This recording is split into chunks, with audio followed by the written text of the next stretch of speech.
తల్లి గర్భం నుంచి మనం పుట్టేటప్పుడు మనకు కావాల్సినవన్నీ మనం ఏర్పరచుకోవాలా. తల్లి గర్భం నుంచి మనం పుట్టేటప్పుడు మనకు కావాల్సినటువంటి మన కడుపు నింపడానికి ముఖ్యంగా మనకు ఆహారం కావాలి. మన ఆహారాన్ని మనకై మనం ఏర్పరచుకోవాలా. ఆఖరికి మన తల్లిదండ్రులు కూడా ఏర్పరచలా. కానీ సృష్టిలోనే ఆయన నిర్మాణం చేసేటప్పుడే గర్భస్థ శిశువు బయటకు వచ్చేటప్పటికి వాడికి కావలసిన పాలని, ఆమెకు కావలసిన పాలని, ఆడపిల్ల అయినా మగబిడ్డ అయినా తల్లి దగ్గరే రెడీ చేసి పెట్టేశాడు. మనం ఇప్పుడు మనం ఒకసారి నవ్వండి, అందరూ ఒకసారి నవ్వండి, పళ్ళు ఇగిలిచ్చా నవ్వండి. లైట్ స్మైల్ కాదు, రైట్. అందరి పళ్ళు క్లోజప్ యాడ్లో కనపడ్డట్టు కనపడుతున్నాయి. చాలా హ్యాపీ. ఈ పళ్ళు నీకే నువ్వేమన్నా ప్రయోగాలు చేసి లాగావా? చిగుళ్ళ నుంచి లాగలా. కానీ 6 నెలలు పాలు తాగుతావు. ఆ తర్వాత నీకు ఆ పాల బలం చాలదు. ఎందుకంటే పర్సనాలిటీ డెవలప్ అవుతూ ఉంటుంది, స్టమక్ పొజిషన్ మారిపోతూ ఉంటుంది, ఇక శక్తి సరిపోదు. 6 నెలలకి పాల బలం. ఇప్పుడు ఘన పదార్థం తినాలా.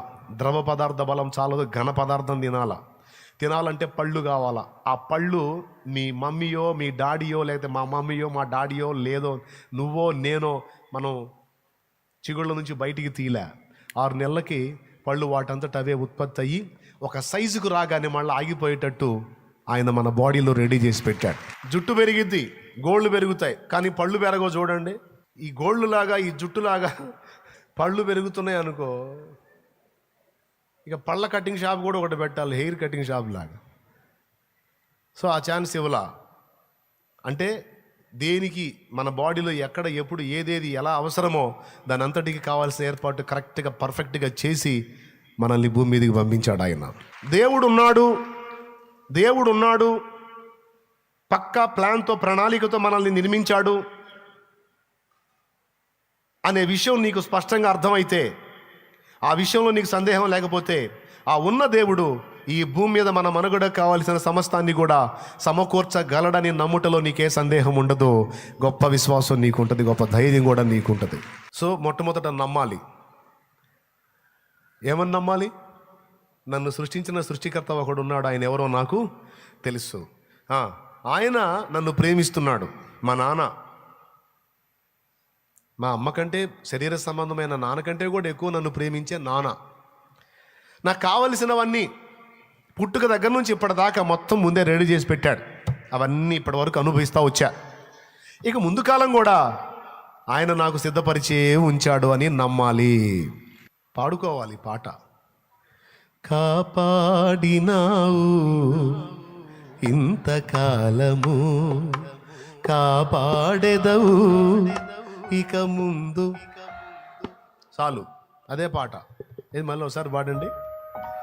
కాపాడినావు ఇంతకాలము, కాపాడెదవు ఇక ముందు కాలము, నిన్ను మరువనయ్య నా జీవితాంతము, నిన్ను మరువనయ్య నా జీవితాంతము, నీకే నా బ్రతుకు సొంతము, నీకే నా బ్రతుకు సొంతము. అందుకొనుము దేవా ఆరాధన, నా దీన స్తుతి నివేదన. అందుకొనుము దేవా ఆరాధన. దేవునికి మహిమ. కాపాడాడు ఇంతకాలం, కాపాడుతాడిక. అది విశ్వాసం ఉంచాలి ఆ పాయింట్లో. రెండవది, ఆ సమయం వచ్చినప్పుడు ఆయన అడగాలి. ఏ సమయం వచ్చినప్పుడు? ఏ అక్కరలోనైనా, ఏ పరిస్థితిలోనైనా నీ అక్కరలన్నీ ముందే ఎరిగి ఉన్న తండ్రి నీకు పరిచయం అయ్యాడు. నువ్వు ఆయనకి తెలుసు, ఆయన కూడా నీకు తెలుసు. కాబట్టి ఏమాత్రం సందేహించకుండా నీకు కావలసినవి ఆ సందర్భాలను బట్టి నువ్వు ఆయన అడగొచ్చు, పొందొచ్చు. తప్పకుండా ఇస్తాడు. పాపం ఈ సంగతి అన్ని జనులకు తెలీదు గనుకనే వాళ్ళు దిగులు పడతారు, విచారపడతారు, కృంగిపోతారు, చింతపడతారు, ఏడుస్తారు, గందరగోళం అయిపోతారు. మనకు అవసరం లేదుగా, మనకు తెలుసుగా. కాబట్టి మీరు వాటి విషయంలో దుఃఖపడొద్దు అని చెప్పాడు. ఇది నిజమని ఎంతమంది నమ్ముతున్నారు? చేతులు ఎత్తితే సంతోషపడతా. ఏం డౌట్ లేదా? ఏం లేదా? వాస్తవమేనా? అమ్మయ్య, సగం న్యాయం జరిగింది. ఇది మన అంతరంగంలో బాగా నాటబడాలి. ఒకవేళ ఇలా కాకుండా నువ్వు చిన్నదానికి పెద్దదానికి, చీటికి మాటికి, చిన్న సమస్యకి పెద్ద సమస్యకి, ఏది ఈ శరీర సంబంధంగా ఉన్న ఇబ్బందులను బట్టి నువ్వు కానీ విచారపడ్డావనుకో, కృంగిపోయావనుకో, కుమిలిపోయావనుకో, ఏడుచుకొని మొత్తుకొని గందరగోళం అయిపోయావనుకో, తిండి తినకుండా నిద్రమానుకొని దిగుల్లో బతుకుతున్నావు అనుకో, సింపుల్గా చెప్తాను, నువ్వు అన్యజనుడివి, అన్యజనురాలితో సమానం. నువ్వు విశ్వాస లెక్కలోకి రావిక, అన్యజనుల లెక్కలోకి వెళ్ళిపోతావు. పచ్చిగా చెప్తున్నా మళ్ళీ, భూ సంబంధమైన వస్తువుల విషయంలో, అవసరతల విషయంలో, డబ్బు విషయంలో, ఇతర సమస్యల విషయంలో నువ్వు కానీ దిగులు పడి, విచారపడి, కృంగిపోయి, కుమిలిపోయి, కలవరంలో బతుకుతుంటే అన్యజనులకు నీకు అట్టే తేడా లేదు. వాళ్ళు విచారిస్తారు వేటి గురించో, వాటి గురించే నువ్వు కూడా విచారాన్ని కలిగి ఉన్నావు, కృంగిపోతున్నావు. అవన్నీ నీ తండ్రి నీకు సిద్ధపరిచాడని, తగిన కాలం ముందు అవన్నీ నీకు అందుబాటులో తెచ్చి ఇస్తాడని నువ్వు నమ్మలేకపోతున్నావు. అందుకే కలవరంలో బతుకుతున్నావు. అలా కాదు, నా తండ్రి ఉన్నాడు, తప్పకుండా తగిన కాలం ముందు నా అవసరతను గుర్తెరిగి నాకు ఇస్తాడు, నేను ఆయనకి ప్రార్థన చేస్తాను, నేను ఆయన కార్యం కొరకు ఎదురు చూస్తాను, ఆయన్ని అడుగుతాను, ఆయన దగ్గర పొందుకుంటాను అని నువ్వు కానీ ఉండగలిగినట్లయితే, అలా వ్యవహరించగలిగినట్లయితే నువ్వు విశ్వాసివి. ఎందుకంటే ఇప్పుడు కలవరంలో బతకట్లా. నువ్వు లోకస్తులు వేటి గురించి కలవరపడుతున్నారో వాటిలో నీ కలవరం లేదు. నీకు ఇల్లు లేదని కలవరం లేదు, నీకు ఆస్తులు లేవని కలవరం లేదు, నీకు అప్పులైనవి అని కలవరం లేదు, నిందిస్తారేమో, విమర్శిస్తారేమో, దూషిస్తారేమో అనే కలవరం లేదు. ఎందుకంటే ఒకవేళ నన్ను తిడితే, ఎవడైనా నన్ను రోడ్డుకు లాగితే, ఎవడైనా నన్ను నవ్వుల పాలుగా మాట్లాడితే, నవ్వుల పాలు చేద్దామని ఒకవేళ ఎవడైనా సాహసిస్తే, నాకు మా నాన్న ఉన్నాడు. నాకు ఎవరున్నారు? ఆయనకు తెలియకుండా జరగదుగా. కాబట్టి నన్ను నవ్వుల పాలు కావడానికి అప్పగించాడు అనుకో, ఆయన చిత్తం. నా కోసం వచ్చి ఆయన అన్ని అవమానాలు భరించినప్పుడు నేను చేసిన బుద్ధిహీనమైన పనులకు 4 మాటలు పడితే తప్పే ఉంది. అది కూడా నా తండ్రి చిత్త ప్రకారం ఆయన అనుమతిస్తేనే ఎవడైనా నన్ను దూషించి మాట్లాడగలుగుతాడు. కానీ ఎవడైనా నా దగ్గరకు వచ్చి నోరు తెరవాలంటే ఎవరున్నారు? ఎస్, నేను ఆయన నమ్ముతున్నా, ఆయనే చూసుకుంటాడు. తిడితే తిట్టనే, ఆయన అప్పచెప్పినప్పుడు నేను ఎట్లా తప్పించుకుంటా? కొడితే కొట్టనే, దెబ్బలకి నన్ను ఆయన అప్పగిస్తే నేను ఎట్లా తప్పించుకుంటా? చంపితే చంపనే, చావుకు నన్ను ఆయన అప్పగిస్తే నేను ఎట్లా తప్పించుకుంటా? మూలను పోయి దాక్కున్నా సరే తప్పించుకోలేను. ఏమైనా అర్థమవుతుందా తమ్ముళ్ళారా, చెల్లెళ్ళారా? నా తండ్రి అప్పగిస్తేనే కదా రోగం వచ్చింది. రోగానికైనా ఆయన అప్పగిస్తేనేగా. ఆయన సెలవు లేకుండా రోగం నన్ను జయించగలదా? ఏ మనుషులైనా జయించగలడా? నా ముందు ఎవరున్నారు? ఆయన ఉన్నాడు. మన మనస్సుని ఈ విధంగా సిద్ధపరచుకున్నప్పుడు కలవరం అనేది మన హృదయంలోకి ఉండదు. ఎందుకంటే అన్నిటికీ మెంటల్గా ప్రిపేర్ అయి ఉన్నాం. ఏదైనా సరే నా తండ్రి సెలవు లేకుండా జరగదు, ఏది అనుమతించబడినా అది ఆయన సెలవు చొప్పునే జరిగింది అని విశ్వసించగలిగితే ఇక కలవరంలో మనం ఉండటానికి వీల్లేదు. ఉండమన్నా ఉండదు కలవరం. అలా కాకుండా చీటికి మాటికి, చిన్నదానికి పెద్దదానికి కలవరంలో మనం మనుగడ సాగిస్తున్నామంటే మనం విశ్వాసులమా అవిశ్వాసులమా అనేది మనల్ని మనం పరిశీలించుకోవాల్సి ఉంటుంది. ఒకవేళ నువ్వు కలవరంలో బతికితే ఎవరని చెప్పాను? నువ్వు విశ్వాసివా, అన్యజనుడివా? అన్యజనురాలివా, విశ్వాసివా? రైట్. స్పష్టంగా చెప్పాడు. మళ్ళీ వాటి గురించి మీరు చింతపడద్దు, కలవరపడద్దు. ఇవన్నీ మీకు కావాలని మీ పరలోకపు తండ్రికి ముందే స్పష్టంగా రాసుంది. అక్కడ మీ తండ్రికి ముందే తెలుసు. కాబట్టి ఆ సందర్భం వచ్చినప్పుడు ఒక మాట అడుగు, ఆయన చూసుకుంటాడు. అప్పచెప్పు, నిరీక్షణ కలిగి ఉంటాడు. ఇవి గత 21 సంవత్సరంగా నా జీవితంలో 21 సంవత్సరంగా విశ్వాసంలో నేను ప్రభువులోనికి వచ్చి ఇంచుమించు 21 సంవత్సరం అయితే, ఈ 21 సంవత్సరంగా నాకెప్పుడు ఏది కావాలో, ఏ సమయానికి ఏది అందాలో అదంతా ఇన్ని సంవత్సరాలుగా ఆయన నాకు అందించడం, నేను దాన్ని అందిపుచ్చుకోవటం అనుభవించి చెబుతున్నా. అనుభవం లేకుండా చెప్పట్లా. కలవరంలో, విచారంలో నన్ను బతకనీలా. ఆయనను గూర్చిన ఆనందంలో, ప్రభువునందు సంతోషంలో నా మనుగడ సాగించాడు ఆయన. అబ్బా ఇది ఎట్లా చేయాలా, ఇది ఒక సమస్య అయిపోయిందే అని నేను దిగులు పడే ఆలోచన లేదు. అది ఎంతటిదైనా సరే దాన్ని వంచి నా చేతికి అప్పచెప్పగల నా దేవుడు నాకున్నాడని ఒక ధైర్యం, మొండి ధైర్యం.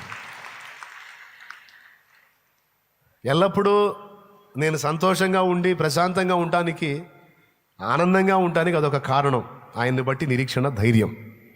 దీన్ని ఇంతసేపు ఎందుకు చెప్పానంటే, ఎంత చెప్పినా సరే మీ మైండ్లు ఎట్లా ఉంటాయంటే, ఇప్పుడు వింటారు బాగానే, అంతే మరి ఏదైనా ఆయన చిత్తం లేకుండా ఏం జరిగిద్ది, కరెక్టేలే అయ్యా, అంతేలే, మేము అనవసరంగా ఆందోళన పడుతున్నాం, కానీ ఆయన చేయాలనుకుంటే ఎందుకు చేయడం, నిజమేలే అంతే ఉండాలి అని ఇక్కడ బాగానే అనుకుంటారు. కూటమి అయిపోయాడు, బయటికి బాగానే ఎట్ట చేయాలో ఏమో అని మళ్ళీ మొదలు పెడతారు. అందుకని నేను చెబుతున్నా, దయచేసి చంచల మనస్కుల్లాగా ఉండకండి. దేవుని యందలి స్థిర విశ్వాసం కలిగి ధైర్యంగా ఉండండి. ఓకేనా? ఆనందం. ఇప్పుడు రెండవ పాయింట్ చెబుతా. మీరు వాటి గురించి విచారించొద్దు. కొంతమంది మా గురించి బాధలేదులే కానీ అన్నయ్య, పిల్లల గురించే అంటారు. అరే నీ కడుపున ఆ బిడ్డల్ని ఇచ్చిన వాడేవాడు? ఆయనే. మిమ్మ మీ నాన్న నిన్ను కంటే నిన్ను చూసిన దేవుడు నువ్వు కన్నాళ్ళని చూడ్డు. కాదులే అమ్మాయికి 30 ఏళ్ళు వస్తున్నాయి, ఇంకా పెళ్లి కాలేదని, ఇంకా 40 ఏళ్ళు రాలేదుగా, 30 ఏళ్ళేగా. 30 ఏళ్ళు మీ అమ్మాయికి వస్తే 32 ఏళ్ళు వాడు ఎవడో ఉంటాడు, దేవుడు దాచిపెట్టే ఉంటాడు. నీకెందుకు? 35 మీ అమ్మాయికి వస్తే 38 ఎవడో ఉంటాడు, దేవునికి స్తోత్రం. ఏమో ప్రపంచంలో ఎవరు ఉన్నారు, ఏం కనపడతారు నీకు తెలుసా? నువ్వు చూసావా? ఆ సమయం వచ్చినప్పుడు దేవుడే వాడిని తీసుకొని వస్తాడు నీ ముందుకి. అంతే. దానికోసం నువ్వు షుగర్ అని బీపీ పెంచుకుంటాయింది, పెంచుకుంటే ఏమన్నా నొత్తాడయింది. పాపం నీకు షుగర్ బాగా ఎక్కువైంది అనుకుంటా కదండి, మీ అమ్మాయి గురించి ఆలోచించి నేను చేసుకుని కూడా నొత్తాడా? అనవసరం. మరేం చేయాలా? నువ్వు దిగులు పడితే వస్తారా, నువ్వు ఏడిస్తే వస్తారా, నువ్వు మొత్తుకుంటే ప్రార్థన చేయి, విశ్వాసం ఉంచు. దేవా, నాకంటూ ఈ బిడ్డని ఇచ్చావంటే ఈ బిడ్డకు సంబంధించినటువంటి వ్యక్తిని ఎక్కడో సిద్ధపరిచే ఉంచావు, నీ సమయం ఇంకా రాలేదా అయ్యా? కనికరించి నేను అవమానం పొందకుండాన్నట్లు, నా బిడ్డ ఇబ్బంది పడకుండాన్నట్లు, ఆమె కూడా అవమానం పొందకుండాన్నట్లు దయచేసి ఆమెను ఒక ఇంటి దాన్ని చేయి. దేవా, కార్యము చేయి, కనికరించని నువ్వు విశ్వాసంతో ఆయనకి అప్పజెప్పి ఆయనను బట్టి నువ్వు ధైర్యంగా ఉండగలిగితే ఆయన మాట్లాడతాడు. ఎక్కడున్నోడో ఆమె కోసం సిద్ధపరిచిన వాడు ఎక్కడున్నాడో వానితో, వాని సంబంధులతో ఆయన మాట్లాడతాడు. వాళ్ళే వచ్చి నీ ముందు నిలబడతారు. అంటే జస్ట్ ఒక విషయం, వివాహ సంబంధం అన్న దాని మీద చెప్పా పోల్చి, మిగిలిన విషయాలన్నీ అంతే. కాబట్టి భౌతికమైన విషయాల మీద నీవు కలవరపడాల్సిన అవసరము. రోగం వచ్చింది, రోగం వస్తే ఇంక అయిపోయిందా? నో, ఆయనే స్వస్థపరుస్తాడు. కాబట్టి ఏదైనా ఈ శరీరానికి సంబంధించిన విషయాలన్నిటిని గురించి నువ్వు కలవరం మానేయాలి. అది విశ్వాసి లక్షణం. కలవరపడితే అది అవిశ్వాసి లక్షణం. కాబట్టి ఎప్పటికప్పుడు చెప్పుకో, నేను విశ్వాసిని. ఫ్యామిలీకి కూడా చెప్పు, మన విశ్వాసులమా అవిశ్వాసులమా? మరి విశ్వాసం కలవరం ఎందుకో? ఆయన చూసుకుంటాడుగా.